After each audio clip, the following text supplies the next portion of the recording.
Alright guys, I've never really done a video on my Waterport setup, so I thought I'd do a quick video since I'm setting up for a trip. I've been using this for about 2 years. I love this. It's a great solution to managing some water and having water for washing off or for dishes and all that good stuff. Basically, I just put this hitch mount on there. It comes with a locking pin. Slide the pin in. There you go. Now go ahead and install your Waterport. At this point, you can just go ahead and tighten that part up. So the next thing you want to do is install this valve from Waterport onto your regular hose.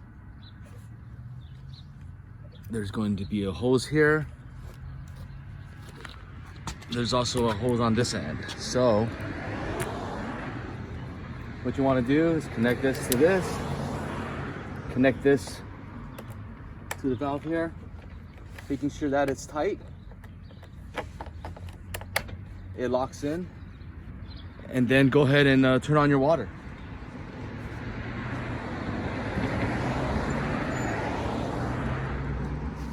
As it is refilling, you can just go ahead and turn these valves. It releases the water through here. There's another one here.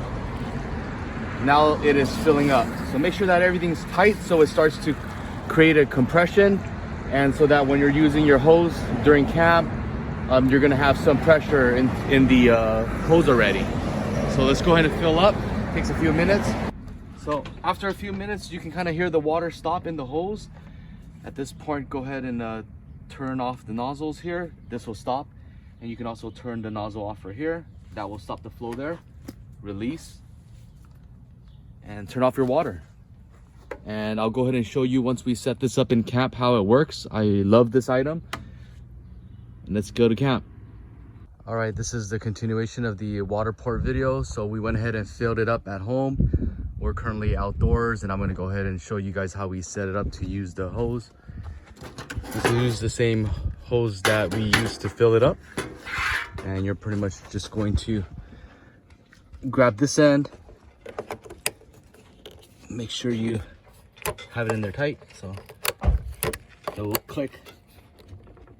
All right, now that it's tight, go ahead and turn the valve. You'll hear it self-pressurize. And just like that. There's different nozzle heads that you can use. I'm gonna show you how to squirt. But go ahead and let's fill up water for Bear.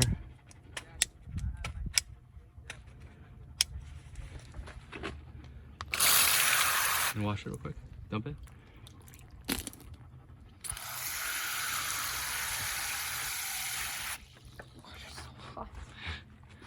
All right, and this is again using just the hose to pressurize during the refill. I didn't even have to use this, and it's still pretty good. So let me know what you guys think. If you guys have any questions about this, let me know. I had this about 2 years now. Still works. Love it.